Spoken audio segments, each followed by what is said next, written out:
All right, Kara, I got a question for you. All right. I feel like I start each episode with like this. I got a question for you. You do, but that's okay. Yeah. You can't go against tradition. Okay, in your mind, what makes a good boss or a manager or a job leader or whatever comes to mind for that? Like, what do you think makes a good boss in your mind? Someone who listens, who can take criticism, and who is willing to be flexible or try somebody else's ideas or be empathetic. Okay. Dang. All right. Oh, that's the episode. Pretty much got to it all. What about autonomy? Like, do you think a manager or a boss, can they be a good boss and be like a micromanager at the same time? Depends on, I wouldn't say micromanager, but if they're willing to give constructive criticism and feedback, that's one thing I appreciate. It's a different thing if they're micromanaging, being a helicopter. Yeah. But would you say like them giving you autonomy is kind of like a good spot to be in? Like they trust you to do the right thing? Yes and no. I think yes, because they trust you to do the right thing. But then if you're doing something wrong and they don't tell you you're doing something wrong and you're stuck in a place of ignorance because you're not getting any feedback. Oh yeah. And then you're going to get the very famous, like, and I know you've probably had these meetings because you and I have a similar job background where we meet with the boss and they're like, oh, you're doing great. Just keep doing what you're doing. Yeah. I hated that feedback. Then why am I going nowhere? Why am I training my bosses if I'm doing so great, kind of a thing? So yeah, so like giving complete autonomy is kind of definitely a double-edged sword. Yes, I'm very much a golden middle person. A golden middle person? Yeah, well, who was that? Aristotle? Socrates? One of those guys? The golden middle, the happy middle. You can't have too much of one thing or too little of another thing. You got to find the golden middle. Isn't it the golden ratio? Whatever. It's the golden something, and it's always in the middle. So I'm going to call it the golden middle. A golden middle? Yeah. And it's not the same as a golden shower? No.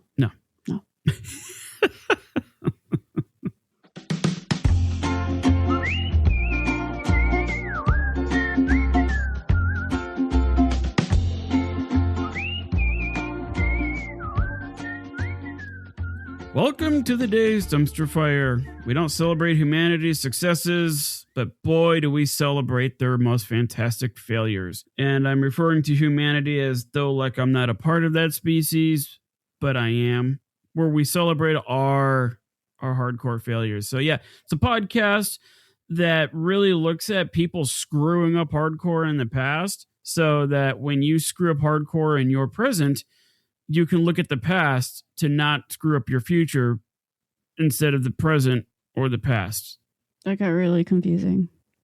Yeah, I just confused myself on that. So yeah, that worked out great. You're all with me. So I am your host, Ed, and joining me as always is Kara. Kara, how's it going in your world? Good. Keeping up with schoolwork. Learning history things. I saw the He-Man movie today with my husband. That was super fun. Oh, boy. Yeah. It was fun. I was pleasantly surprised. But yes, solid over here. Yes, I want to see it just because of Fisto. I wanted to see how they incorporated his character with today's sense of humor. And based off what you told me so far, they did a pretty good job with it. Yes, go watch it. It's solid. Like. So I say we get into today's episode because this is a topic that is really going to kind of make you analyze or think about your bosses, hopefully in a different light. And I think everybody has been in a position of the kind of boss that we're going to be talking about here, which is our old friend Ronald Reagan. So what we're talking about today is part 2 of the Iran-Contra fiasco. And I apologize to our Iranian friends out there if you're in Iran and you're allowed to listen to this. I know it's pronounced like Iran, but I'm an American and I keep saying Iran. Like, like I'm some like general from the Civil War, and I reckon Iran is going to attack at any time. How far did you run? Yeah, well, I ran. That's all I know. And if anybody knows me in real life, I don't ran very far. It's I'm good for about 10 feet, and then I'm like that Homer Simpson meme where he runs for like 5 feet, and then he's like gasping for air for like the next minute after that. I'm also the kind of guy that can blow up my back brushing my teeth. Sweet. Yeah, I'm at peak physical fitness for a podcaster. But yeah, we're talking about the Iran-Contra fiasco. So yeah, if you are joining us and you haven't listened to the previous episode, which was 76, you might want to listen to that because we kind of go into some background in terms of what the Iran-Contra scandal was about. We kind of left it off right before it turned into a scandal. But yeah, long story short, in case if you don't want to go back and listen to part one, although you really should, because this whole scandal is not what I would really consider a very black and white thing. It is very complicated. It involves Nicaragua. It involves the Soviet Union. It involves terrorists in Beirut. It involves hostages, and yeah, it's a very interconnected thing. But real quick, let's go over this. So Ronald Reagan, he ran on his campaign of being very critical of his predecessor, Jimmy Carter, right? And not necessarily even in terms of like Jimmy Carter being like the epitome of the Democrat at that time, and Ronald Reagan. So we're talking like going from like 1980 to 81 here. So you got Jimmy Carter, who was obviously very, very, very Democrat. And then you had Ronald Reagan that was very, very Republican. And Reagan kind of campaigned under the premise that, you know, Carter really didn't handle the Middle East well. Carter, because there were hostages being taken in the Middle East, American hostages and whatnot. And Reagan was like, yeah, Carter, you really didn't take a strong enough stance. And as a result, this issue in the Middle East is still going on. Fun fact, the Middle East has been complicated for hundreds of years. It really hasn't gotten any less complicated. So, like, I guess you could criticize your predecessor president, but you're still inheriting a complicated mess. Ronald Reagan was very, very big on like, we will not negotiate with terrorists. We will not make deals with them. We're not going to work with them. We're not going to recognize them with any degree of sovereignty. So that's one of the things that he campaigned on. Like that was like part of his doctrine. He was not going to go back on that. The other thing that he was kind of facing was more fallout from the Cold War. Cold War was basically America and the Soviet Union trying to spread their, government ideologies, philosophies. Like, yeah, basically. One was for communism, one was for democracy, and it was a whole thing where the U.S. government believed that communism was like a disease and then it could spread everywhere. So they had to fight for everybody to stop the spread of communism worldwide. And meanwhile, we have all of these other countries who are turning to communism because they are coming out of colonialism, out from under democratic societies, and they didn't want that. So it's a whole thing. Yeah. Yeah. So like a lot of these small countries, you know, like Korea and Vietnam and, you know, and even countries in the Middle East, Nicaragua in Central America, they're like, yeah, we saw this whole democracy thing. It's really just another form of imperialism. Like it's not that great. So we're going to give communism a try. And then conversely, you would have countries that were like, yeah, communism freaking sucked. So like we would see this in Eastern Europe, like Poland and all that kind of stuff, where they're like, yeah, communism sucked. So we're going to give democracy a try. But they had to wait until the Soviet Union collapsed because, yeah, they had an iron fist on all of that. But I did mention Nicaragua, and there was like a very democratically elected president in 1950, and they kind of got pushed out by the Sandinistas, who were more communist leaning. And the Reagan administration, they really didn't like this. happening. Like they didn't like to see communism going into effect so close to home, right? It's bad enough that it took place in Korea and Vietnam and all that kind of stuff. They really didn't want to see this take place in, the American hemisphere, if that makes sense. Like the disease is getting too close to America. And Reagan, being old school World War II, very much a part of the McCarthy era. I think, Carrie, you said you wanted to do an episode on McCarthyism. I do. Because that would tie into the Salem witch hunts. Sure would. Episode. Because that's what the Crucible was based on. But I think we should both tag team that one. I think that'd be a great topic. But yeah, Ronald Reagan was just he was the old school McCarthyism era that if you let communism get too close to you or you get too close to it, you're going to catch communism. It's a physical mental ailment that is at the height, especially in the 50s and 60s. That was the height of it. It just got out of control. So we have, just to recap here, we have Ronald Reagan. He's taken office 1981, and he's got to deal with Nicaragua and the Sandinistas taking over. They were communist, and obviously Reagan had to put a stop to that. And he tried to put a stop to it by supporting the Contras, which were counter-revolutionaries. And the issue that Reagan had is that nobody in Congress really wanted to go down this path because they really didn't want another Vietnam. I can't say I blame them. Nope, that was a disaster. Yeah, that was just a war that never needed to be fought. Shout out to the Vietnam vets that went through all that. You were involved in one of the most confusing wars in American history. And all things considered, you did a pretty bang up job. So we're not criticizing the veterans there, but the war in general, there was probably better things America could be doing with its time than getting involved in that. And a lot of the senators and representatives in America in 1981, Vietnam was still very clear in their minds. And this whole thing in Nicaragua wasn't going to end well. So they actually passed what was known as the Boland Amendment, which basically said, Mr. President, you aren't even going to be able to give the Contras a penny.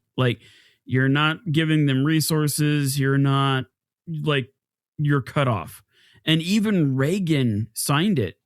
He approved it because he didn't want another Vietnam. So we've got that going on.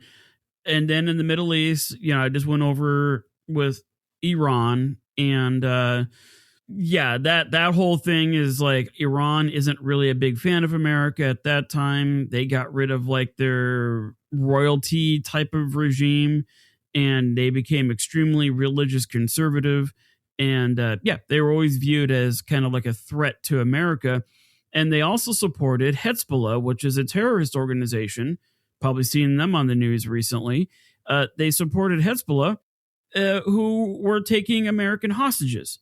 So Reagan inherited 25 hostages that were being held by a terrorist organization that was being supported by the Iranians, who was also being attacked by the Iraqis, with the Soviet Union looking in this would be a perfect opportunity to help out any one of these countries by giving them a bunch of weapons, and then we can spread our communism even further. Sweet.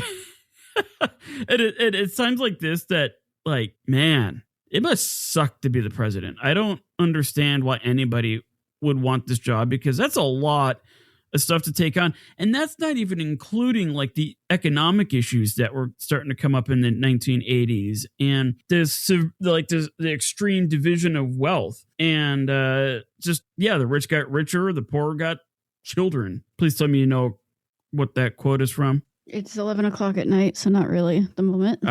Great Gatsby. Oh. Yeah. I haven't read Great Gatsby since high school, remember? Oh, golly. Yeah, that's right. Back before the war. Yep. Which we get to say that now. I get to say that for a couple of wars.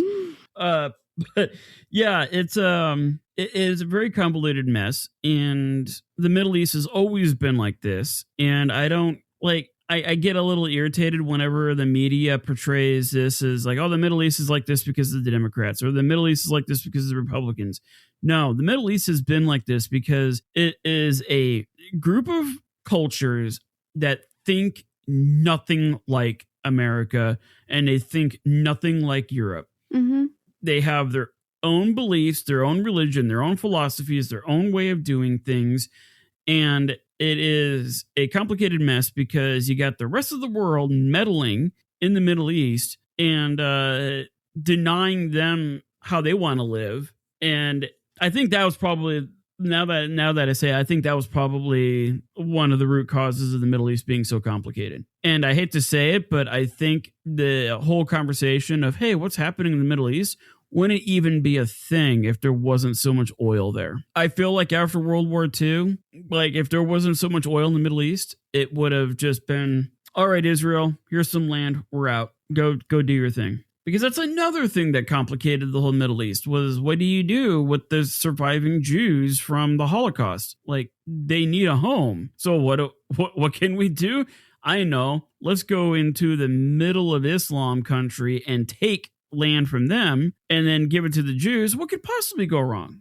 You know, like, this won't have any ill effect whatsoever. So that's another whole incident that I personally don't want to really dive into, because that's very divisive today. And yeah, that's gotten way too political, and I really don't want to open up that can of worms. Yeah, we don't have to touch that. Let's stick to the 80s. Yeah, the 80s is, when it comes to politics, that's about as close to the present as we want to go. So yeah, like in this episode, and you heard a lot in the last episode, I did mention like Democrats and Republicans a lot. Just bear in mind that we're not taking a side. We're not trying to tout one side as better than the other. My goal was, and hopefully I did an okay job on this, my goal was to show that it didn't matter what political party you were in. The Middle East was and is a very, very complicated part of the world, regardless of the political party. It's just the nature of the beast. And the Cold War was kind of the same way, right? The Cold War really didn't care if the Democrats or the Republicans were in charge. It was a complicated, awful mess, regardless. So, you know, it's a true dumpster fire when both political parties in America can't even figure out what to do on either side, let alone even working together to figure out what to do to solve the problem.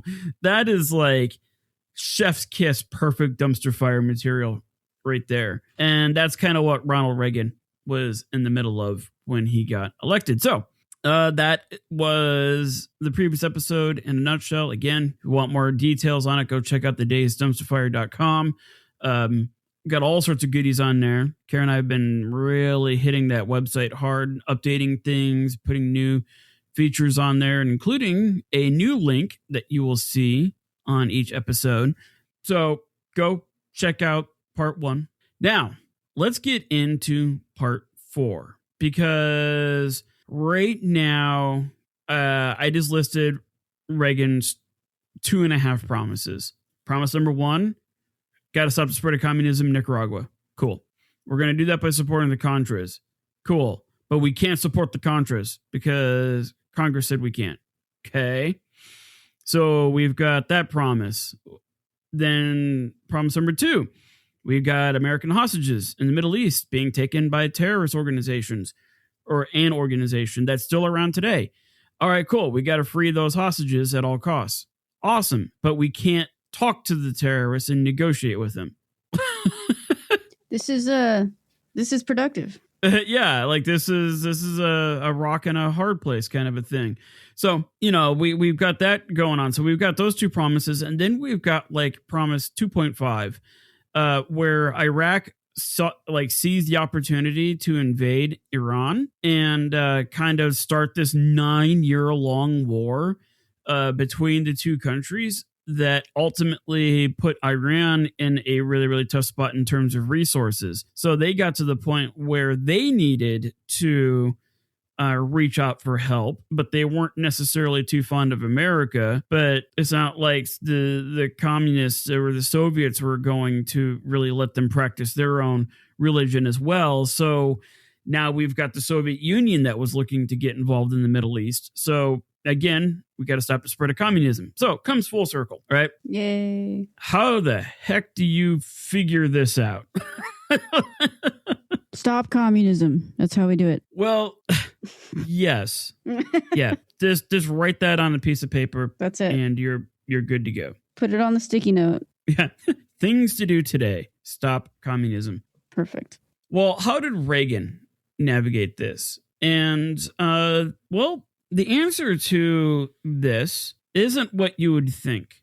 But basically put, Reagan just played dumb. Now, this brings us to part 4, killing 2 birds with hundreds of rockets and lots of lies. Cool. So, yeah, I had fun making that title because how do I summarize all of part 4 here? Because part 4 here is where we are going to see Reagan and the Reagan administration really blur the lines of the law, really blur ethics, just all the things. They really were throwing everything into the wind here. And truth be told, say what you want about Reagan or any president for that matter, you got to be smart. Like, agree or disagree with their policies and all that stuff. You can't be an idiot and be a president most of the time. Not to get too political here, but I feel like we've had smarter presidents in the past than, present company. But still, at the end of the day, if you're an idiot, if you're too heavily swayed by very, very small or weak arguments, I don't think you're even going to make it into the Oval Office. Or if you do, it's just going to be a rough 4 years. And there's presidents in the past where they were like a one-term president. They got in, they realized it sucks, and they're like, we're out. And honestly, that's understandable. Like, you think you're going to really like this thing. You get in there and you go, crap, this was a mistake. It is a phenomenon called the Valley of Despair. There you go. It's a thing. The phenomenon goes like this. Gabe would actually know this because he's been studying economics. It's an actual economic principle. When you start something new, like the passion for it is super high, right? We did this when we first started the podcast, right? We got when we were first starting out, we were slamming out episodes like crazy and having a blast doing it. And then what happens is then it's like, oh man, okay, this podcasting thing takes a bit of time, takes a bit of effort, especially for me, because I have to internalize everything and I have to study every little nuance of it. You're just like, I'm cool with my $30 mic and yeah, I'm set. But me, I take my research very seriously, sir. Yes. Yeah, the research was very, very hardcore, but when it came to all the technical stuff, whatever. Yeah, you're like, yeah, whatever. You're like, I enjoy that you enjoyed, Ed. Let me read this cool thing and write about it. That's all I want to do. Yeah. Whereas I kind of went down this path of I want to get the audio better. I want to get everything better. And that's where the passion kind of declines. And there's that valley of despair, meaning crap, this is a lot of work. And that's the end of the honeymoon phase. And then eventually if you can get through that valley of despair, then things become a lot easier. You find a lot of purpose in it, a lot of satisfaction, all that stuff. And I think being president of the United States is no different. You're going to start off, oh man, president. Not a lot of people get to say they are one. And you're going to do all this stuff. And then all of a sudden, out of nowhere, Congress steps in and the Supreme Court is stepping in and the news agencies are stepping in. And it kind of takes the wind out of the sails. So I really wouldn't blame any president that would get in and be after the first year, man, this sucks. So Ronald Reagan kind of had to go through the same thing here. He was very, very intelligent. And that doesn't necessarily mean you're going to do the right thing with your intelligence because, look at Hitler. Hitler was a really, really, really smart dude. Look how that turned out. Just because you're smart doesn't mean you're going to do the right thing. It just means that you're applying your intelligence in particular ways. Yes. Yeah. Like, how are you going to prioritize your intelligence? Is probably the best way to put it. With great power comes great responsibility. Or a lot of hate. I prefer responsibility. Yes, but Hitler was also a very responsible guy. Anyway. Again, it boils down to what did he do with his intelligence? And I don't think anybody of right mind would be like, yeah, he really put his intelligence to good use. Mm-hmm. No. Yeah, that's not going to end well for you. You're going to get canceled pretty quickly. But Reagan was a brilliant communicator. And that was like how he was known as the great communicator. He was also an experienced Hollywood actor. So when you saw Reagan in the Oval Office, when you saw him on television or whatever, you were seeing exactly what he wanted you to see. That's a very, very, very important piece to this whole Iran Contra fiasco. Everything he said, everything he did had a purpose behind it. When it came to the Iran Contra thing, because it was starting to come to a head, he was getting people like family members of these hostages were kind of like blowing them up, figuratively speaking, on like news conferences and public appearances and whatnot. Like they were coming out and speaking up like, hey, what is your plan to get my brother back or my uncle or my dad or whatever? Like, what's going on here? What are your priorities? So Reagan had to do things in a very, very specific way that I think is pretty clever, even though it probably wasn't the most ethical thing. So the first step here was Reagan was smart enough to surround himself with people who they didn't necessarily have to be like the top person for the job. Okay. That wasn't the main requirement. The main requirement that he wanted was, hey, if we're going to be in whatever position, I first want you to be the person that will really take ownership of it and do whatever you feel is the right thing to do to achieve my goals as president. So he did. He surrounded himself with a lot of people that legitimately didn't want to let him down. Okay. And it's not because like Reagan would destroy your career or anything like that. He really wasn't that kind of a president. He was one of those guys that like, you know, like whenever you like disappointed your parent and they just look at you with that silent. I'm not mad. I'm just disappointed. Disappointed. Yeah. And you feel like you're about an inch tall. Just like, oh yeah. That's kind of how Reagan worked. He didn't flip his lid too many times. But yeah, he surrounded himself with a lot of people that were like, okay, Mr. President, I don't want to let you down. Right. I'm going to do whatever I can to do it. Right. And here's the thing. Reagan gave them complete autonomy. The people that he put in all these different places, he gave them like complete autonomy. Do what you need to do. Right. Here's our problem. We all agree this is a problem. Yes, yes, yes. Cool. All right. Do what you got to do to solve the problem, which, okay, that doesn't sound like a half bad boss. Again, Reagan did that on purpose, and he did it this way for a very, very specific reason, which we'll get to at the end here. One of the guys that Reagan relied heavily on was his national security advisor, Robert Bud MacFarlane. I just refer to him as MacFarlane. I don't like the name Bud. It's just Bud. Yeah, it's just hey Bud. It's a Bud. Like I can't take anybody named Bud seriously. Yeah, that's fair.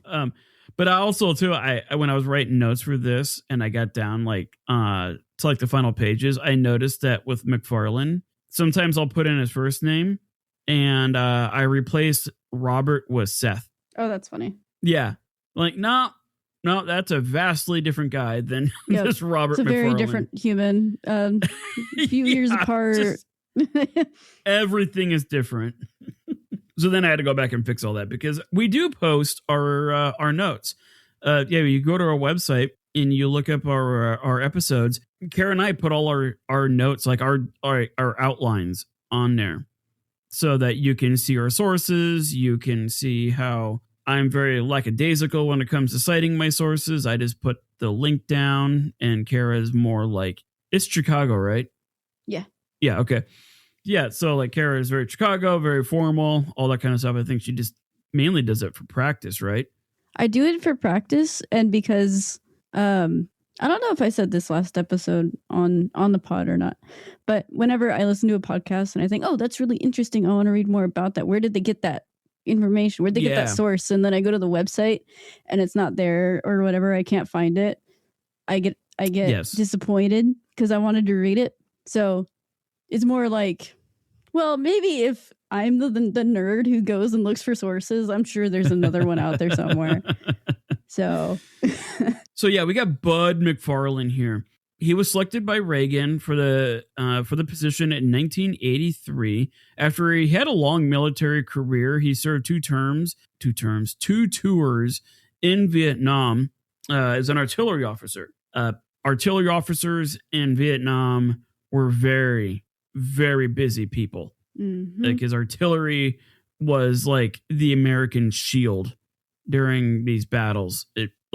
Americans were so accurate with these howitzers that they could launch a shell 5 miles away and drop it within a few inches of the enemy. Wild stuff. So he had a lot of experience in very, very stressful situations. He has a lot of leadership experience after Vietnam. He did work for the federal government in various capacities. After he left the military, he was appointed the National Security Advisor, where he was assigned to the Middle East for the Israeli-Arab negotiations. So MacFarlane is going to be the guy that has to handle the Iran part of the Iran-Contra scandal. Good guy. Cool. Yes. He's also the kind of person that was very like guilt-ridden. Like, from the war. Yeah, you'll see. He's a very emotional aspect of this whole thing. Like, he blames himself a lot for everything. Oh. So yeah, he represents the Iran part of the Iran-Contra scandal, and he was basically told by Reagan in 1984 to like get those hostages out. Do whatever you got to do to get those hostages out of Beirut. Okay. No, like, here's the thing. He is a national security advisor. His job is to advise, not implement. Right. That's what we have the CIA for. Correct. Right? Right. So MacFarlane got chosen, specifically him, for this, what we're going to get into here, because I think something was asked of him that was really, really outside of his, I don't want to say pay grade, but his job description. Okay. Yeah. Again, all done on purpose here.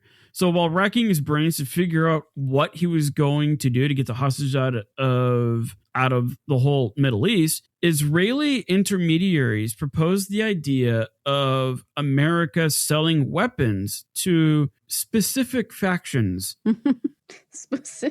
of Iran to gain favor and help rescue the hostages. Clever wording. Clever girl. Yeah. It to me, it's just like, how does this conversation even start? Like, is it a memo? Is it a phone call? Like, and I also find it interesting how it was Israeli intermediaries that this kind of like popped out of nowhere. Be like, hey, bro, I think we can help out your hostage situation, which is strange because MacFarlane didn't really advertise all that much that he was dealing with the hostage situation because he was an advisor. So I tried to do some more research into these Israeli intermediaries because it just seems a little sketchy to me. Like, I feel like everything with the Cold War, it's like turtles all the way down. You know, there's just one faction after another, and you don't really understand who's really in charge anymore. So, like, yeah, it's a very weird thing. But the idea was, hey, dude, like, let's sell weapons to Iran, and maybe we can get Iran's good side, and then maybe Iran will speak to Hezbollah to release our... Okay. So MacFarlane, like Reagan, was worried about the perpetual spread of communism across the world, and an idea began to form in his head about negotiating with Iran to not just let the hostages be released, but also maybe build a partnership with Iran. And the idea was this: the Soviets were looking to get involved in the Middle East again. And because something about all that oil that everybody wants. And there was, so you get the Soviets knocking on the Middle East door, and then you've got Iraq, which was attacking Iran. And Iran was getting desperate for weaponry. So you've got this country that needs to fight a physical war, a kinetic war. And then you've got two massive superpowers outside of it that are like, hey, we can help you out. Right. And it's in Iran, it's like, well, who do we want to really deal with? So MacFarlane kind of had this really lofty dream of not only getting the hostages released, but creating an environment in the Middle East where the Soviets would be discouraged to even get involved anymore with the region. And I think he had aspirations of like Nobel Peace Prizes and, wow, just like, yeah, he really was thinking this through. Like he may have kind of drawn the outcome a little prematurely. Go big or go home, baby. I guess, yeah. It's just, yeah, man. He was definitely getting a little ahead of himself here. In the short term, though, getting the hostages released from captivity in Beirut would be a huge win, not only for MacFarlane and like his career, but for the president. And after all, MacFarlane's goal is to make the president successful, because nobody wants that "I'm not angry, I'm just disappointed" look from Reagan. Right. In mid-July 1985, Reagan had cancer surgery, as you do. I mean, like you do. That's at the normal. time he was like, yeah, just cancer thingies. You notice that he did not, I don't think they used the Theric 25 machine on him. So, I don't know the answer to that. Tentative question. There's lots of that question, but yeah, we actually have an episode on the Theric 25 machine not working right, and that was a little dumpster fire in its own right. So we'll have a link to that in the show notes. I promise I don't go back on my promises on show notes. Better keep it right. I'll have like one person yelling at me. Reagan, some people take a vacation, other people just get surgeries. So he was in the hospital recovering from cancer surgery, and the dude was surrounded by his cabinet. Like his cabinet would not leave him alone for anything. So it's just like, instead of the Oval Office, it was like the Oval recovery room. And for days, MacFarlane tried to get an audience with Reagan, and it was getting really frustrating because MacFarlane's like, dude, what am I even doing? Like, I'm not getting anywhere with these people. Like, the cabinet doesn't even listen to me. And for the most part, he was right. The cabinet nor the president really didn't take him all that seriously. So like, eventually he started talking to Reagan about, okay, here's my plan. This is what I want to do. And then Reagan cuts him off. Reagan's like, I don't even need to hear the plan. You go do it, man.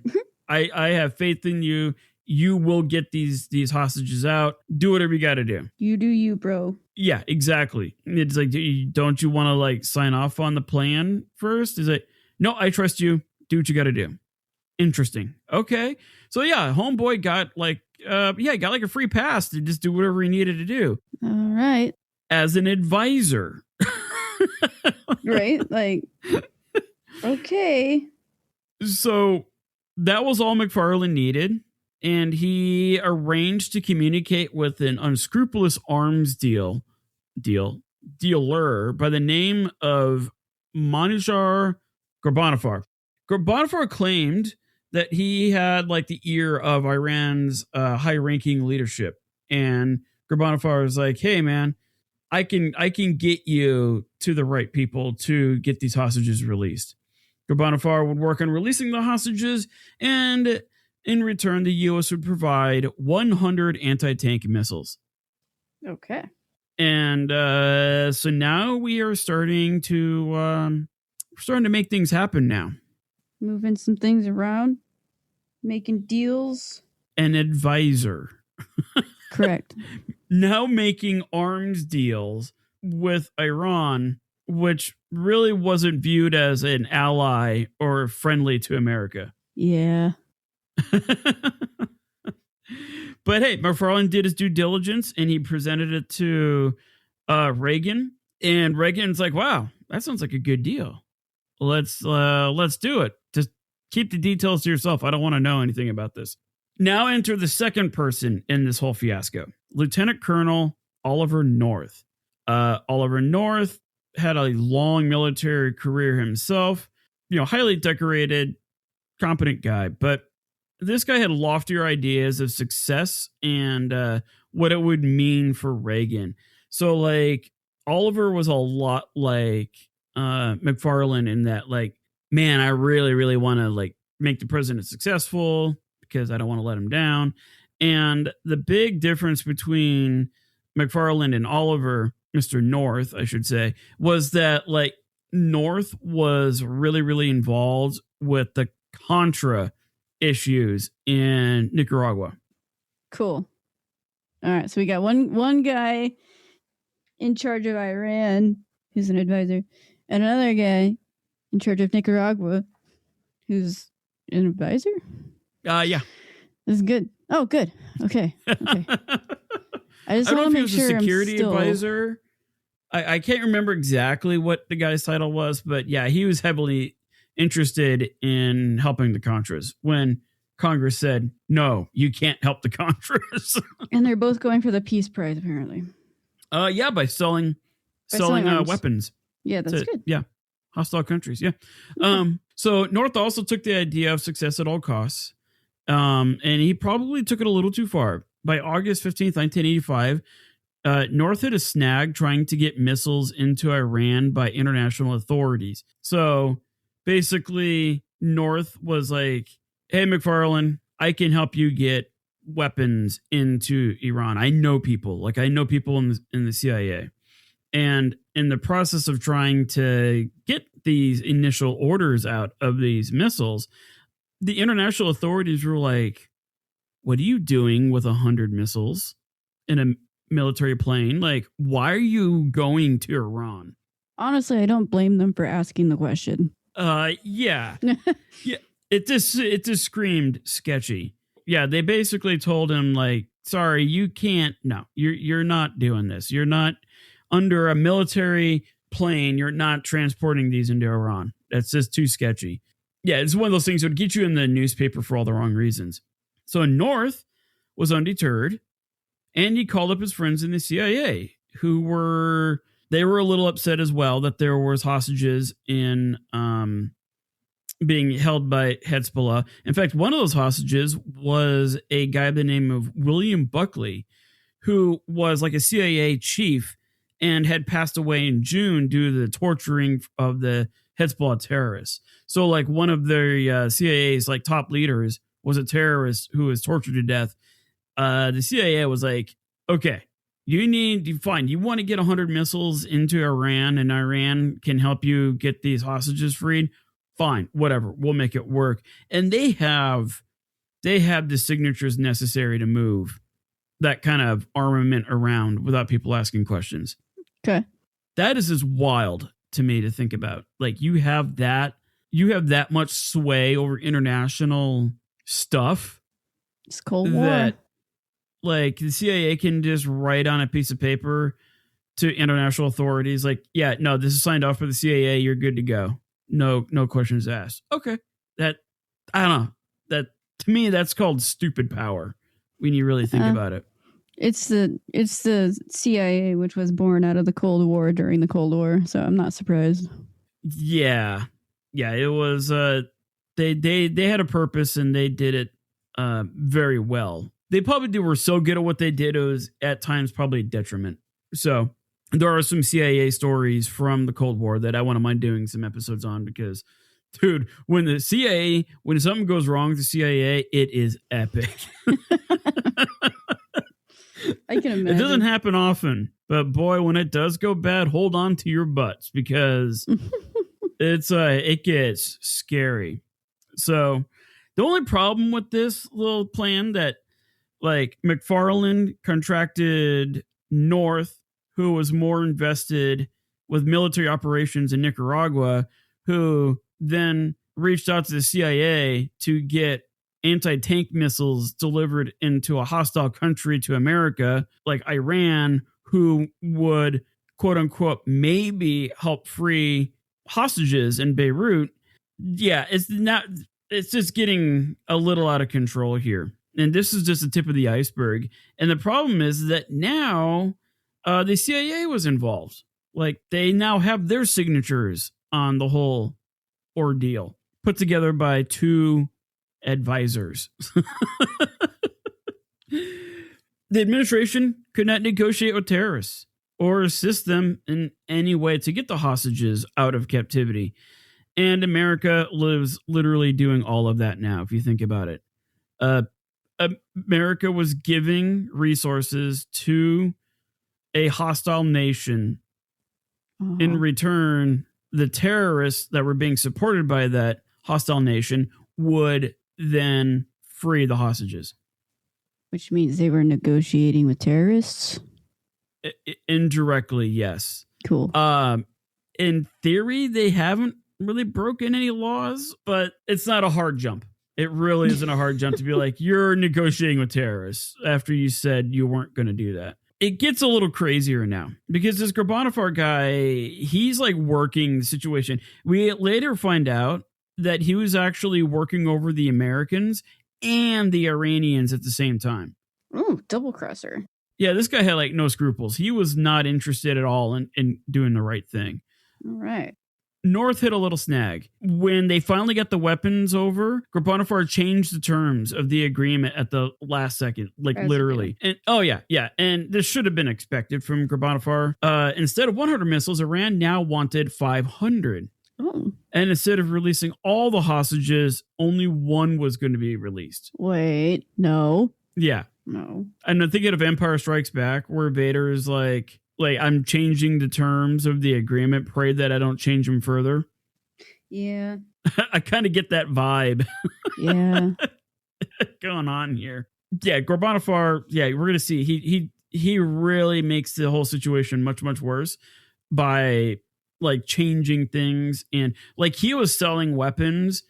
Like he was supposed to be getting weapons from the Americans to give to the Iranian government to go fight Iraq to try to keep the Soviet Union from getting involved, but he was like selling them to even Iran's enemies. Yeah, the Ghorbanifar guy, he was in the thick of it in terms of arms dealing, getting himself into potential trouble. Yeah. So North didn't communicate any of this to MacFarlane. Sweet. So like, the guy who was in charge of freeing the hostages, or it's okay, we don't need to keep him in the loop, right? Because now North saw an opportunity, regardless of the terms. North agreed to Ghorbanifar demands. Oh, and North delivered the goods before any of the hostages or hostage was released, which is like 100% against MacFarlane's directions. Mm-hmm. The directions were simple. You don't give them anything until we get our hostages back. I feel like that's common sense, but... Yeah. Okay. Yep. And North was like, nah, man, I'm good. I'm going to give them all these weapons. And yeah. And and boss, I'm keeping you out of the loop. You don't need to worry about this. Cool. Perfect. Yeah. So when MacFarlane found out about all this, that like North was kind of going rogue, he was super pissed off, but yet he blamed himself for not handling things better. Like, MacFarlane blamed himself for a lot of things. North did have some good news, though. Out of the whole arrangement, North was able to get about $800,000 from Iran, right? So sure, like we got to give him 500 missiles, and we're not getting any hostages except for maybe one, but Iran is going to give us $800,000. Wow. Well, the way that North was seeing it, North could use the $800,000 to fund the Contras in Nicaragua because the Contras needed mainly financial support. Right. So they pay their soldiers to pay for guns and all that kind of stuff. So it's like America wasn't supporting the Contras in terms of giving them weaponry. Here was like money, even though the amendment was like, you can't give them anything. But North saw this as a great opportunity. Like, hey, we just collected a bunch of like dark money meaning untraceable. Who cares where it came from? Therefore, it's really easy to just kind of wire that over to the Contras. And we're taking care too of Reagan's major issues via a bunch of rockets and a bunch of lies. Cool. This dumpster is getting loaded here.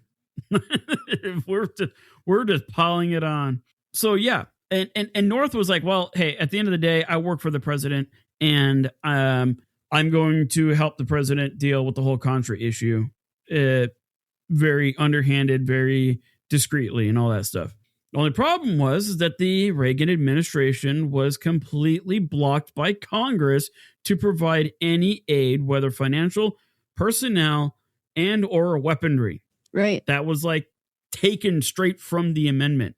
So now Reagan's cabinet and the CAA are super involved with negotiating with terrorists to broker a deal to free the hostages, and any money that was derived from said trade deals would go to the Contras in Nicaragua to help support their efforts against the Sandinistas when America wasn't allowed to help them in any way. You know that Swallowed the Fly song we were talking about last time? That's what this feels like. Like, how is this not gonna go horribly awry? Like, deal's gone wrong. Well, it hasn't gone wrong yet. It's gonna take a plane crash to really light this dumpster on fire. So the administration was having to lie blatantly to pretty much anyone outside of the cabinet about what was going on. Media, like, if the media got downwind of any of it, they just lied, swept it underneath the rug. If the arrangement ever broke loose, it would be a scandal worse than Watergate. Like, this would be straight up on the grounds of impeachment. Yeah. Because the president even signed this amendment into law. And, like, this is the president knowingly breaking the law that he helped establish. Correct. It's a bad look, man. That's just a bad spot to be in. So again, I mean, well, not again, but I look at this and I'm like, I'm so glad I'm not in this situation. Me too. That's one of the things I've really taken away from the Days Dumpster Fire is just like, it doesn't matter how bad of a day you had. There's people in history that got it way worse than I do at the moment. And then how do you even go to bed at night knowing that you're not only committing one, but two impeachable infractions? I don't know, man. That's crazy. Yeah. It's a good time for everybody. Yeah. By Thanksgiving of 1985, Robert MacFarlane was so riddled with guilt about how this whole operation was going down, as it was violating pretty much everything. MacFarlane handed his resignation to Reagan, and just like that, MacFarlane was out because, like, Reagan took it, right? Mm-hmm. Like, okay, you're resigning? Cool. I got somebody else to put in. And I think MacFarlane was kind of secretly hoping that the president would kind of beg a little bit to be like, oh, no, man, like, stay in. Like, we really need you here. You know, be a team player, blah, blah, blah, blah, blah. You know, Reagan was like, okay. Yeah. Like, no, yeah. Well, what can I do to keep you here? Meanwhile, Reagan in reality is like, well, there's the door. Don't let it hit you on the way out. Yeah. And that kind of messed with MacFarlane for a little bit. But we are now going to be introduced to the epitome of an admiral here, a Navy admiral by the name of John Poindexter. Sweet. I for some odd reason, if somebody came up to me and asked me, like, what profession do you think a person by the name of John Poindexter would have? I think admiral would be at like top 3 or 4. Really? There's just something about being named Poindexter that screams Navy. I don't know why. I think it's due to my exposure to too many movies and TV shows. I think Poindexter. I think of a pocket protector, a calculator watch, and really thick glasses. Yeah, like a Revenge of the Nerds type of thing. Yes, but again, that's just American movie culture in my brain telling me that's what it is. Yeah, this is how America sees the world via movies. Yep. So, but yeah, Poindexter replaced MacFarlane as National Security Advisor, and then Oliver North was put in second command as an advisor. Highlight _ circle it a few times. Advisor. Yeah, like we're going to turn the word advisor into a drinking game. In a meeting with Reagan, concerns about how the administration was violating all sorts of laws left and right came up. Reagan offered a different idea. He's like, we aren't trading weapons with terrorists to free the hostages. Instead, we are working with moderate-leaning Iranian officials to gain favor with the Iranian government and build a stronger relationship. That's all we're doing. We're not actually talking to the terrorists. Right. We're trying to work with the remaining group of people in the Iranian government that are like pro-America. That's actually not a half bad way of looking at it. The problem is that it was still violating all sorts of laws. Right. If Iran was able to put pressure on Hezbollah to release the hostages, then that's a nice little cherry on top. The way that Reagan was looking at it. It's like, we're not talking to them. Right? The Iranian government is. And if that just so happens to get the hostages freed, cool. We'll roll with it. Poindexter and North also added that they were going to keep selling weapons to these moderate Iranian military leaders, because, that's what advisors do, at overinflated prices. And then the proceeds would go to helping the Contras in Nicaragua. Because here's the thing. American government can't give any money or support to the Contras. But this money isn't coming from America. It's coming from Iran. And it's being wired straight to the Contras. Nice. Can you see how nuanced this is all getting? Oh, yes. This is like American politics at its finest. This is, America. Somehow, this made everything kosher in the administration's view of the law. And Reagan kept telling his crew to keep doing whatever it was necessary to free the hostages. Cool. Great. So, no feedback, no criticism. Yeah. Hey, man, you're doing great. Just keep doing what you're doing. Therefore, I can say, I don't know what happened, and you can take the fall. Thank you. Bye.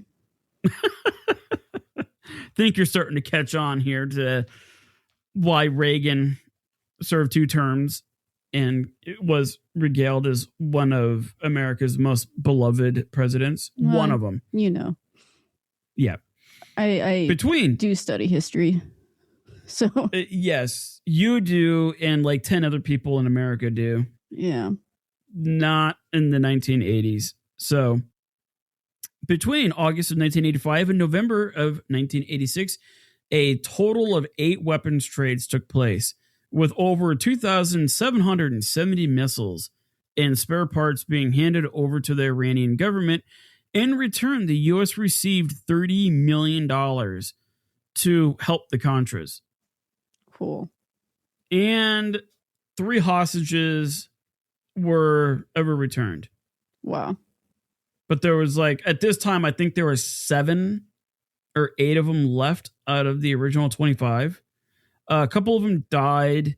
So I don't know, was it worth it for these 3 hostages? Because there was 4 remaining, but then Hezbollah acquired 3 more replacements. So cool. I don't think this is working. No, it's if it is working, I don't know how.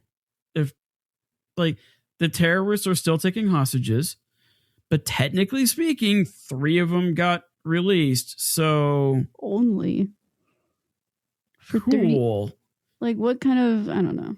And remember, it was supposed to be all hostages were supposed to be released with the 100 anti-tank missiles. Correct. That was supposed to be the deal. Now we're 2,700 plus with only 3 hostages. And released. $30 million. And 30 mil. We can't forget that. Yeah. Which makes me wonder, how did Iran even come up with $30 million? Because I think that would be like over $100 million by today's standards, or with inflation and everything. I thought they were in really, really dire straits with Iraq and that war. So it makes me wonder, how did economy is structured? I don't know. Yeah. Yeah, it's very very fishy. It's almost like there was money laundering going on, but I don't know enough to really elaborate on that anymore. But, just kind of keep that in the back of your head for maybe someday down the road when the government actually releases paper that isn't completely redacted. Have you ever seen some of those pages that the government releases to the public? Yes. It's like a whole page of like this top secret document because of the Freedom of Information Act. They release to the public, and there's like 2 words that aren't. It's usually and it's like the and word in the. Yeah, a conjunction and then an identifier. Yeah. Like that's it. Or an article. Just throw an A in there. Cool. Yeah. It's like, well, I do know that this blacked out line was probably a sentence because it ended with a period. Perfect. That's all we need to know. Yeah. All righty. Now we're at part 5. I had a lot of fun naming this one. I do like the part title. 5. What are you going to do now, Rambo? I like that. That's a good one. Now, I was really kind of, I don't want to say upset, but I was like, dang, I really wanted to get to this part in the last episode, but we just ran out of time. And the main reason is because I really, really wanted to say this guy's name. So, October 15th, 1986, Marine Eugene Hasenfuss. Sorry, that's just such a unique name. You just have fun saying Hasenfuss. Like, it just cool rolls name. off of, yeah, it's just, like, could you imagine like him in like boot camp? Yeah. Hasenfuss, front and center. People I think they maybe yelling at just all called the him time. Fuss. That's even better. Yeah, Fuss, get over here. So yeah, Eugene Hasenfuss was flying in a Fairchild C-123 cargo plane that was promptly shot down by Sandinista military in Nicaragua in the middle of the night. Cool. Hasenfuss was a part of a crew that he was the only one that had a parachute that somebody from his military base gave him prior. That was interesting. He was the only person on the plane that survived because, well, parachute. Parachute, yeah. Mm-hmm. And the other members of this crew flying a Fairchild C-123 cargo plane weren't necessarily American.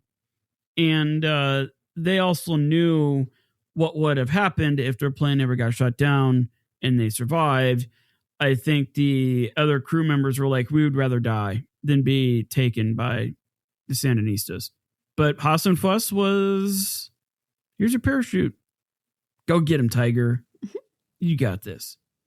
It's a very main character movie guy. Sounds like an action hero. Yeah. Hasenfuss jumped out of a burning plane just in time to engage his parachute and land in the jungle. Nice. Trying to avoid capture in the middle of the night and not get eaten by woodland creatures, Hasenfuss used his parachute as like a hammock in the trees to keep, or tried to like sleep. Okay. Like, yep, he's in the middle of the Nicaraguan forest. There's a lot of commie Sandinistas looking for any survivors. And bro, he's just trying to take a nap. And must have been tired. Hey man, yeah, that sleep's important. Yeah. Yeah. I support it. So Hasenfuss woke up in the morning and he felt something cold on his forehead. That's what woke him up. Because as he opened his eyes, there was a Sandinista militant with a rifle barrel pointed at his forehead. Crap. All right. Hasenfuss soon discovered that he was surrounded by similar looking men with rifles pointed at him as well. The one who appeared to be in charge simply asked, "What are you going to do now, Rambo?" Cool. Hassan Fuss was taken prisoner by the Sandinistas and interrogated heavily to answer a rather specific question. And pretty straightforward question, I think. Why was an American crew flying an American cargo plane over Nicaragua, which was close to American planes, didn't have airspace rights, in the middle of the night with a cargo hold of tens of thousands of AK-47 rounds and cases of spare parts for AK-47s, as well as other weapons, and was heading to a known Contra holdout in the countryside? Fair question. Yeah. Okay, American guy. What's up with all this? Because as the plane was shot down, I guess it was just like raining bullets. Just bullets were just, yeah. It's like one of those weird biblical rains. So like, oh yeah, it rained blood or it rained cicadas or whatever. No, in Nicaragua, it rains AK-47 rounds. Oh yeah. Like, that's how they knew what that was on there. Not to mention all the bits and pieces of AK-47 parts and whatnot. Yeah, makes sense. And they were looking at the plane, and the Sandinistas were like, you know what? That plane, that very American plane, is heading straight for a Contra holdout. That's weird. Let's shoot it down. Yeah. So all Hassan Fuss, I love that name, could do is tell the Sandinistas that the plane and cargo was owned by the CIA, and he was returning from dropping supplies off to CIA operatives in Southeast Asia when it was shot down, and the CIA approved the flight path. Okay. Do we know where Nicaragua is? Yeah, it's not in Southeast Asia. No. So that's kind of a weird lie, but... So homeboy was returning from a milk delivery, I guess, in Southeast Asia when it got shot down. Now, I do find it kind of funny. It's like, it's a really stupid lie because, like, if you were delivering stuff to CIA operatives in Southeast Asia, what are you doing with, like, if you were supposed to be delivering these rounds to the CIA, what are you doing with this, with the AK-47 rounds while you're heading back to America? Yeah, doesn't make sense. It's one of those things, like, I could just envision, like, the interrogators just looking at each other like, is this dude for real? I thought Americans were supposed to be, like, super tough and smart and stuff. So, needless to say, Hassan Fuss was in a pickle. The Sandinistas weren't buying this story, which was shocking. Like, what do you mean the Sandinistas weren't buying the story? It makes total sense. It's the best piece of truth I've ever heard. Yeah, it's the so truth believable. doesn't truth much more. Yeah. Like, this is the truthiest truth that truth could ever truthfully tell. I like it. So, yeah, I was blown away by that. When I read that, it was just like, oh my God. The Sandinistas are not very trusting people. I know. A shame. There's just something about being a communist regime and trust. Doesn't go hand in hand. Just watch Chernobyl on HBO and you'll see what I mean. So what did the Sandinistas do? Well, they had Hassan Fuss give a press conference in Nicaragua for the sole benefit of the American people. And boy, did the American news agencies have a heyday. Oh, I bet. Because, like, why? Because the news agencies were asking the same exact questions that the interrogators were asking. Why was it American in an American plane full of AK-47 rounds and AK-47 spare parts flying over Nicaragua in the middle of the night, heading towards a Contra holdout? Again, fair question. So, like, the news media ran with it. And then, like, it didn't take long for the American public to connect all the dots to the Reagan administration's involvement with Iran and brokering deals with terrorists to free hostages. This is bad. Like, this is so bad on so many levels. Like, okay, we are now in damage control. That's all you can do if you were the president at this time. It's just damage control. But Reagan knew exactly what he was doing, which I will get to. And I got to do it pretty fast because I got to pee. Where did I leave off? Okay. H. Yep. Okay. By November of 1986, when I was reading this, I kept wanting to say 1886. Like, don't you hate it when your C-130 or C-123 cargo plane in 1886 goes down? Man, they just didn't. It's hard, man. They gotta. The 1870s was like the prime time for the C-123 cargo planes. So cheaply yeah, made. Yeah, they really cut back. Budget cuts. Made in China. Awful. They got it on Temu, sure. Yep. Yeah, there we go. Yeah, you just couldn't buy stuff off the internet like you used to in 1886.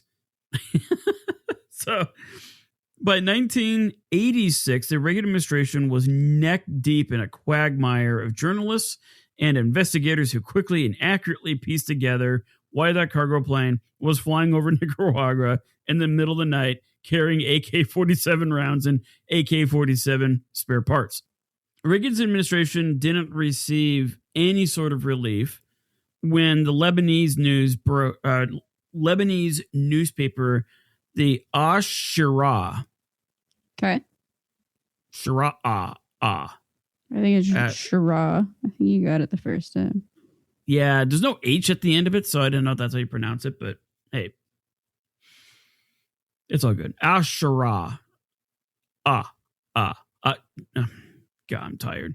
I know you're like slapping yourself over there trying to stay awake.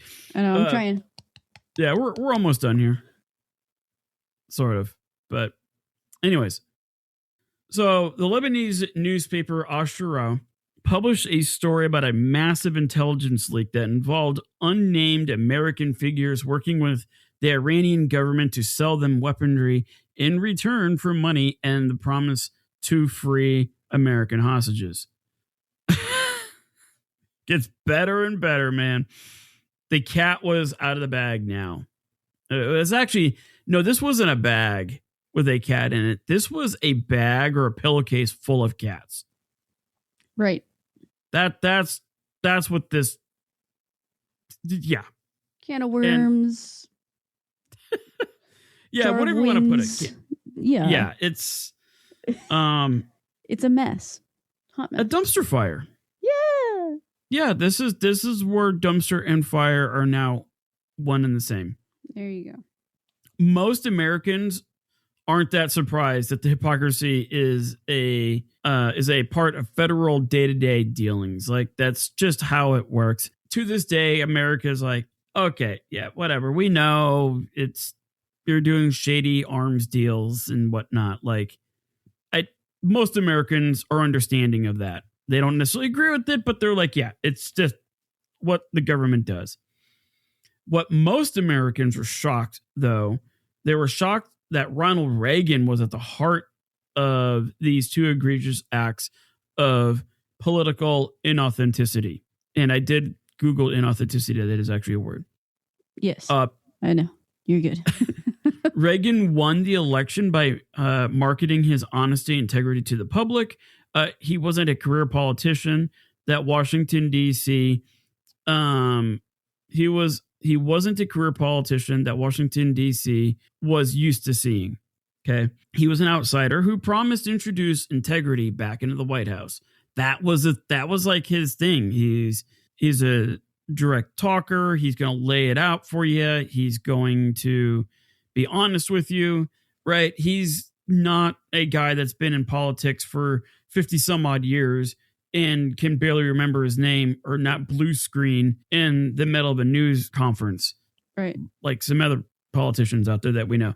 That's what kind of took America by surprise, was that like the Americans were discovering that Reagan's administration was actively negotiating with terrorists to try to free hostages and using the money gained illegally from Iran keep in mind, Iran was still viewed as like an enemy to America, but they were using that money to actively support the Contra movement in Nicaragua, which was strictly forbidden by Congress and even signed by Reagan himself. The scope of this sort of scandal makes the Watergate incident look like an unpaid parking ticket at a grocery store in comparison. There was an old lady who swallowed a fly. So the degree upon which Poindexter, North, and MacFarlane were involved would put them in federal prison for years, and it could ultimately end up with Ronald Reagan being impeached. Like, that's the path that this was quickly going down. Democrats were having a heyday with all this. Like, we're getting elected. Like, they saw this as like, nice. This is our opportunity to secure the White House for like another 8 years. The dumpster fire was real, and I'm having a tough time finding the words that best describes the poo show that the Reagan administration was in. So hopefully you get the idea of how bad this is. Had to be implemented articulately and effectively. There is only one person who could take on such a dumpster fire and try to put it out. Who could that person be? Well, on November 13th, Ronald Reagan delivered a live address from the White House. This was, you can find it on YouTube. It is a iconic piece of political, speech? Political, right? Yeah, speech, presentations, excuse giving. Right. But yeah, I have a quote here from Reagan's speech where he stated, "My purpose was to send a signal that the United States was prepared to replace the animosity between the U.S. and Iran with a new relationship. At the same time, we undertook this initiative. We made clear that Iran must oppose all forms of international terrorism as a condition of progress in our relationship. That the most significant step which Iran could take, we indicated, would be to use its influence in Lebanon to secure the release of all hostages held there." That's actually not a half bad way of putting it. Mm-hmm. Okay, I guess. A few days later, North was visited by congressional investigators at his office. He was told not to go anywhere or to do anything until they got there, right? They got to the front of wherever he worked. The secretary called him, said, "Hey, there's some dudes in suits here that want to talk to you. Don't do anything. Don't go anywhere. Don't shred anything." In 1989, North's secretary testified to Congress, or actually to the courts, that November 21st to 25th, she and North were in the office shredding document after document, trying to get rid of much evidence as possible. Burn it! Burn it out! So not only was the cat out of the bag in terms of the Iran negotiating with terrorists thing, North was now trying to cover up the connection of Iran with the $30 million that he earmarked for the Contras. In spite of North's efforts, investigators were still able to find evidence confirming that $12 million of the $30 million generated by the sales made its way to the Contras. And at this point, North was screwed and he knew it. Like, literally, they came into his office and it only took him like 10 minutes. So, like, he shredded everything except for like a piece of paper on his desk. And the investigator is like, "Hey, Hank, take a look at this. It's a form signed by North and the CIA and the president and MacFarlane and Poindexter, all agreeing to give weaponry to terrorists." Like, it was such a red flag. Like, that would have been the first piece of paper I would have shredded, but hey. He's in a hurry, I guess. Yeah, like he's trying to get rid of all the boxes. We should have done. Should have sent everything to Mar-a-Lago. Or burn it with fire. No. The most secure place in the world is a bathroom in Mar-a-Lago. Or burn it with fire. As to what? Burning it with water? Yes. Just flush it down the toilet. See? Cover up over cover up only got Poindexter, North, and MacFarlane in even more trouble. Ultimately, by the end of the 1980s, here's what happened to all three men. Poindexter, in April 1990. So the whole Contra thing started, like, it came to head in 1986. The investigation lasted for like 4 years. But yeah, in April 1990, Poindexter was tried and convicted of 5 felony counts, including conspiracy to obstruct official inquiries, obstructing Congress, and making false statements. He was sentenced to 6 months in prison. Hard time. And it's like white collar prison. No, yeah, it's easy prison. Like it'll probably have like a television and yeah. So I guess there's a perk to being a formal admiral. Now, I did find this out a little while after I wrote these notes. If you're like an admiral or a lieutenant colonel or whatever, retired, and you get busted for something like this or a felony, you lose your retirement benefits. Yeah. Like you lose. And if you're an admiral, you are probably sitting on a really healthy, like military retirement plan. Mm-hmm. Yeah, the 6 months thing is a bit of a joke, but his retirement now being evaporated, like he might as well go work for Enron at this point. Good choice. Yeah, we all know that turned out. Okay, North. In May 1989, a jury found North guilty of 3 felony counts: aiding and abetting the obstruction of Congress, altering, destroying of official National Security Council documents, and accepting an illegal gratuity. So that was in the form of a home security system, which I feel like there's more to that story. I just didn't dive into it. It is an interesting bribe. Yes.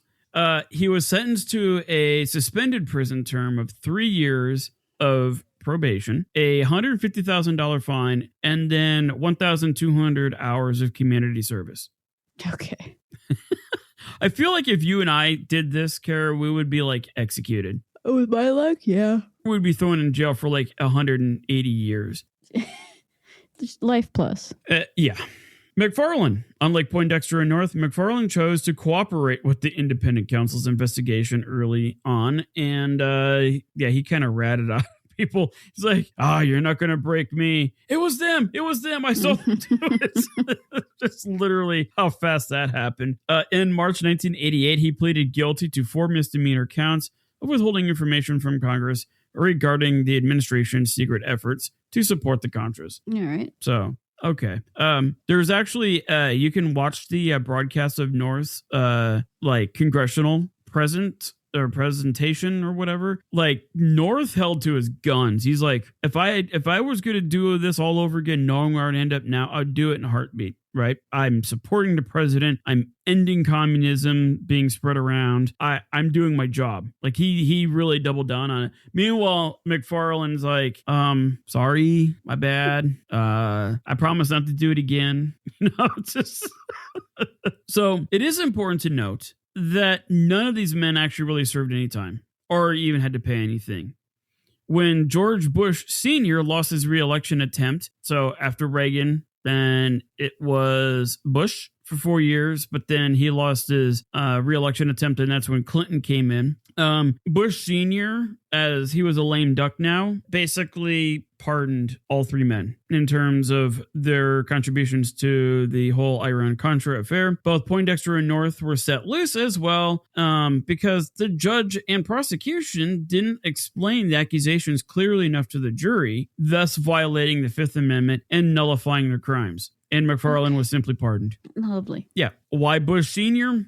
Well, during Reagan's time in office, Bush Sr. was his vice president, and he was closely connected to everything. Yeah, sounds right. So now that these men have been pardoned, like they can't be charged again. You can't even use them as evidence for anything. So this was like Bush Sr.'s way of like making sure that nothing from the past would screw him over. Mm-hmm. Makes sense. Yep, America. Okay, part 6. How did Reagan get away with it? As mentioned above, Ronald Reagan was not stupid. Anyone is welcome to agree or disagree with his policies or his stances on a great deal of things. Totally legit, right? I love having conversations like this with people because I love to get their take on things. But he does deserve some credit for knowing how to play the politics game. Pay to play. It's very Games of Thrones-y. Gamey of Thrones. It's like Thrones. It's just like Thrones. Yeah. Yes. Very, very Thrones-y. I think a major part in how Reagan navigated this mess was that he knew it was going to happen. So not only did he kind of be like, maybe this could all blow up in our face. Yeah. But there was also like, there's no way that this won't blow up on our face to some degree.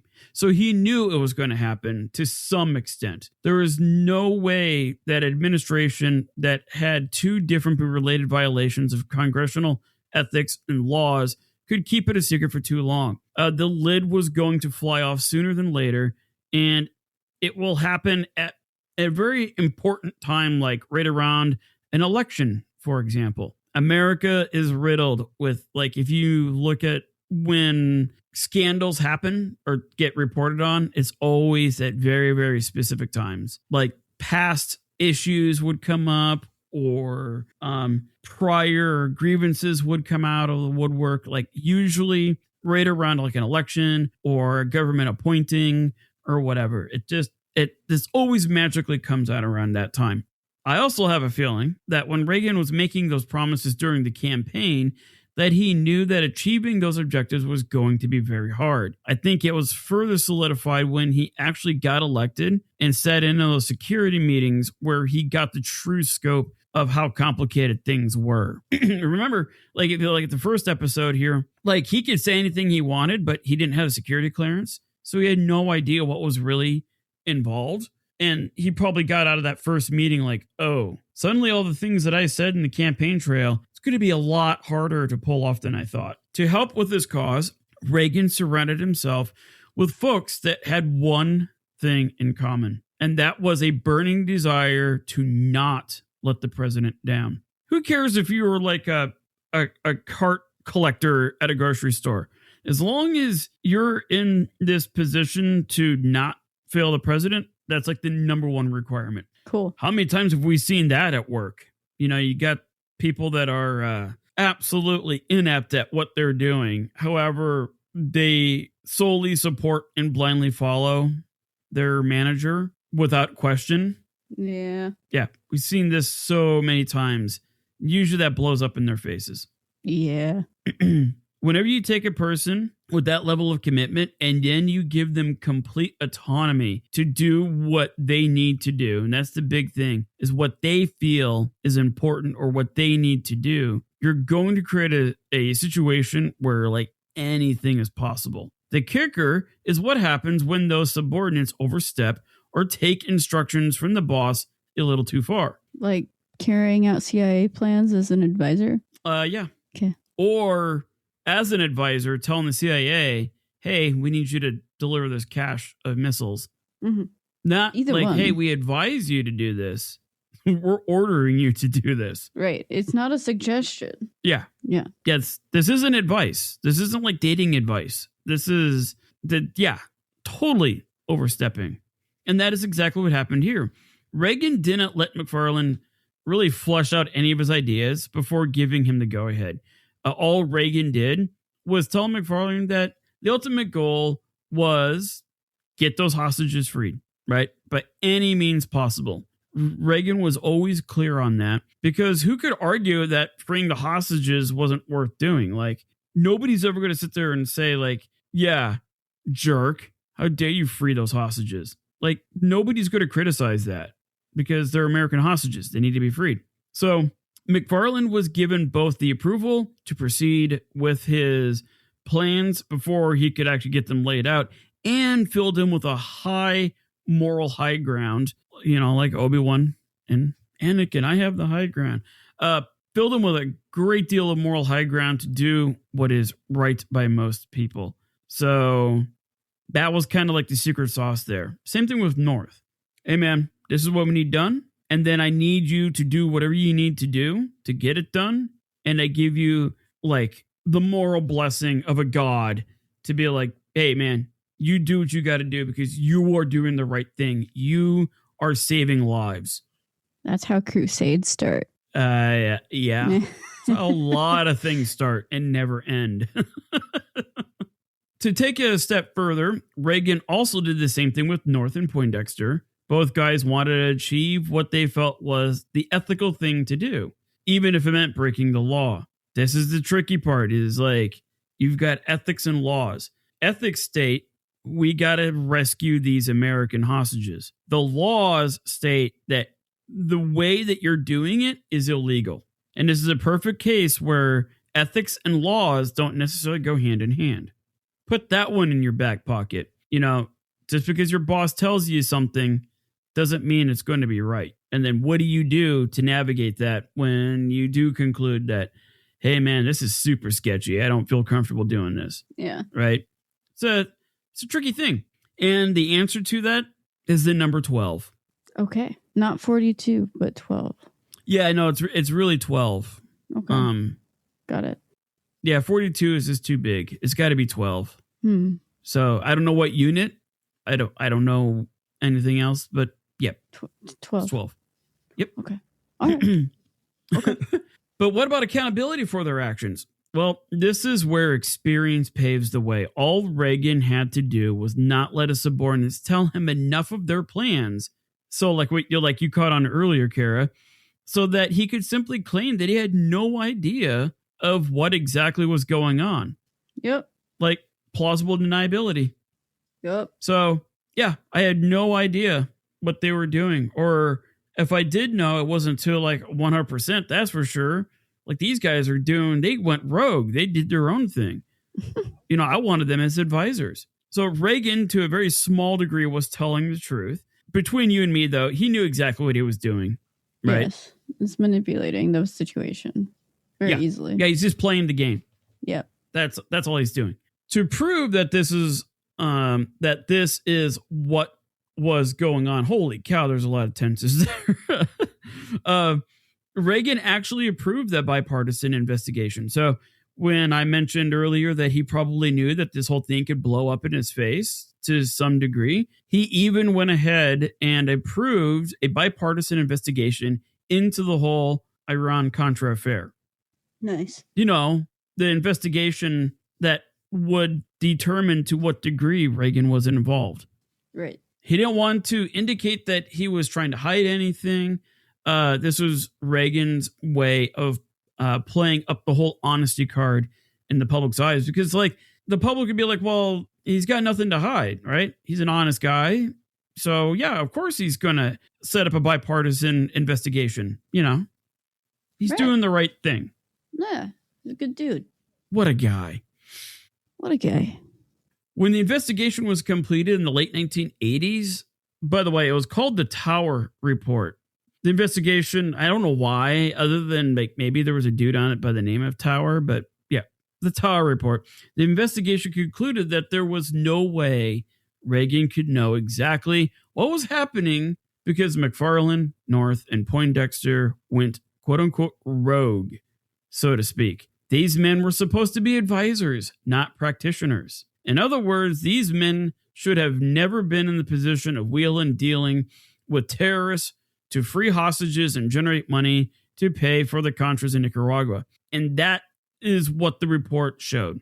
The three men stepped way out of their respective lines and did things they weren't supposed to be doing. Ultimately, the Tower Report showed that Reagan had no way of knowing what these men were doing, but he should have taken a more responsible approach and oversight into their actions, right? Yeah, like, Mr. President, shame on you for not keeping a better eye on your team. But that's not an impeachable offense. Right. That Reagan didn't commit a felony. Nope, technically. Which that's all it is. That's all it takes to impeach a president is they have to commit a felony while they're in office. Mm-hmm. All Reagan had to do at that time was accept MacFarlane's resignation when handed to him at the end of November of 1985 and fire Poindexter and North a year later. Cool. Literally, that's all he had to do to get out of it. Yep. Lastly, the three men sank their own boats when they admitted to Congress in the hearings that they didn't want to let the president down. These men were instilled with such commitment to achieving their boss's goals that they accidentally nailed themselves to a cross as a result. If I were one of these guys, I would be super pissed at Reagan because he essentially threw them under the bus. Like, unknowingly threw them under the bus in a way, or so he claimed. But in a way, they were taken care of, right? They really didn't serve any jail time and they were pardoned or exonerated for their actions or because they couldn't the prosecution couldn't explain things to a jury good enough. And it makes sense. There's not a lot of not a lot of case law that a prosecuting attorney can refer to in a case like this. It's kind of uncharted territory. MacFarlane. So what happened to all these guys? Well, MacFarlane became an advisor for John McCain's presidential campaign, and North became a Fox News correspondent. That doesn't surprise me one bit. Like, at least CNN, they have like actual qualified reporters, you know. I'd hope so. Actually went to college for this sort of thing. MacFarlane became an advisor to John McCain's presidential campaign, and North became a Fox News correspondent, and Poindexter resigned from the government and Navy and worked in the private sector, and in 2002 worked at DARPA. So yeah, he got super involved with like top secret engineering projects, which cool. Yeah. I guess. I don't know. Like, you know, it's a job. That's cool. Yeah. I mean, I think it'd be a cool job, but something about weapons, man, that Poindexter just had a thing for. In the end, Reagan left his 2 terms as one of the most renowned presidents of the modern era. Sure, during the height of the Iran-Contra affair, his approval rating plummeted to like 60. It plummeted from 60% down to the 40s. But Reagan's second term was focused on ending the Cold War and bringing down the Soviet Union. That was the other thing, is just like, I'm going to smother this whole Iran-Contra thing under the guise of, you know, Mr. Gorbachev, tear down this wall. Yeah. So like that, he put that way behind him. Reagan knew that American people were fickle and would forget all the bad stuff after a relatively short period of time, and he knew to overshadow tarnished actions of the past with a far shinier and appealing policies down the road. I'm not saying I necessarily agree with Reagan or his policies and whatnot, but I have to admit, it was pretty clever in how he got out of it. Like, he knew going into it that this was going to blow up to some degree. He probably didn't know to what degree, but he knew that this could go sideways. And from the very beginning, he made it so that the fallout would not affect him. Yeah. Well, as for the remaining hostages, eventually they were released. And when attention turned to Saddam Hussein in the early 90s, the events of the Iran-Contra affair completely faded away. Now we've got Desert Storm. And the fight in Nicaragua ended with a vote. Yeah, the whole thing between the Contras and the Sandinistas ended in a vote that pushed the Sandinistas out for a period of time. But when the Contras were in, it very quickly became apparent that they were no less corrupt than the Sandinistas. They were doing like summary executions, torturings. Like, it wasn't really a democracy. It wasn't even communism. It was one despot, warlord, trying to defeat the other despot warlord in a third world country. It really had nothing to do with advancing communism or democracy. It was completely useless. Eventually, the Sandinistas were brought back, and I think they're still in charge today. So, cool. Okay. The goals of the Iran-Contra affair were, for the most part, never fulfilled or really served any purpose whatsoever. Nice. And that is the Iran-Contra affair, and one of the many, many puzzle pieces that go into the jigsaw puzzle of the Middle East being so complicated and confusing, convoluted, and wrought with death and destruction, and the list goes on. All the things. All the things. So yeah. Hey. I knew that would be a dumpster fire. Yeah, sure was.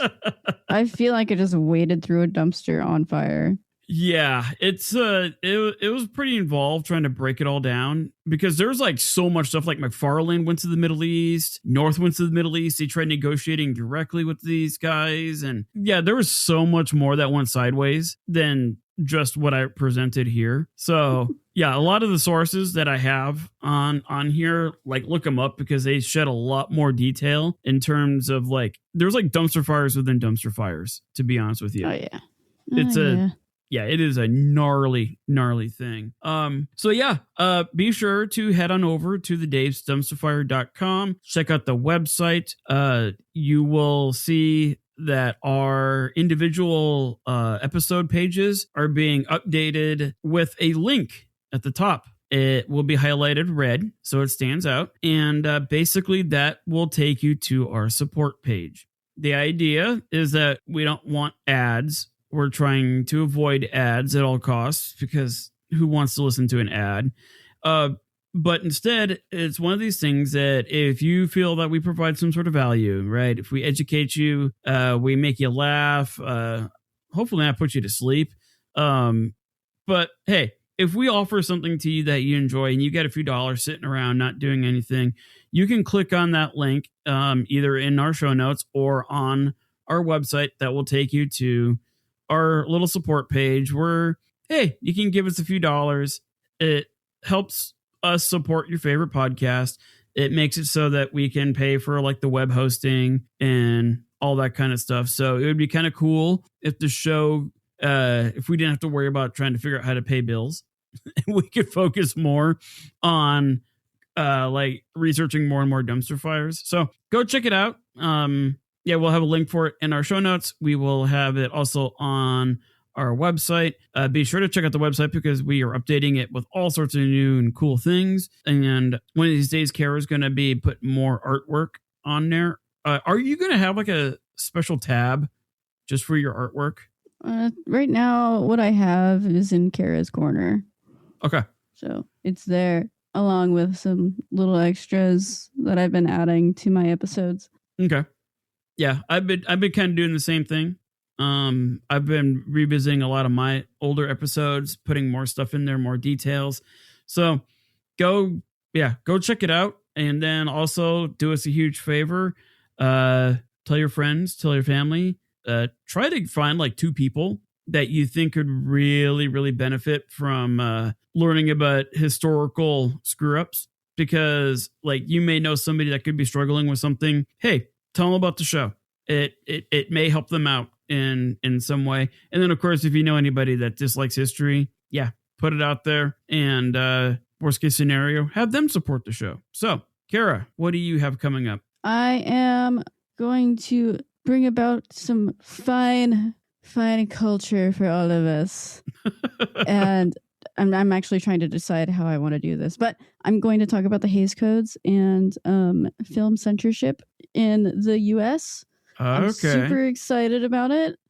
And I'm trying to decide whether I'm going to make it spicy or not. So, ooh, yes, because you can't have censorship without some spice. But that's what I'm working on. So will this potentially have a warning on it? It'll probably have a warning in the beginning for some stuff, but I'm going to work that part out. Otherwise, though, I'm excited for it. I hope you're excited for it. I love film history. I hope you love film history. And we're going to talk about how we got around censorships. Okay. Before 1968. Nice. Yeah, I think that because we did the Waterworld movie, like we haven't covered too many Hollywood dumpster fires. We haven't done a lot of Hollywood. There's a lot of Hollywood happening in my brain right now. So it's going to be a good time. I'm very excited about it. Well, cool deal. Yeah, I'm looking forward to that. But yeah, I guess in the meantime, folks, we will catch you on the next historical dumpster fire. And I guess in the meantime, keep it a hot mess. Bye.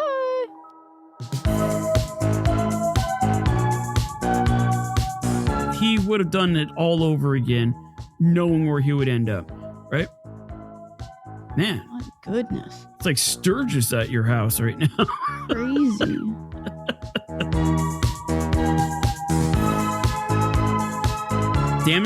Damage control had to be implemented, and it had to be implemented. Great, you got it. Doing great. Yes. Yeah, we're doing fine. Yeah. Gorbanafar. Okay. Gorbanafar. Yeah, Gorbanafar. That's fine. Yeah, that sounds about right. So yeah. Gorbanafar. Gorbanafar. Yeah, Gorbanafar. Yeah, I had to think about like my Middle Eastern where you put the distress point. So Gorbanafar. There we go.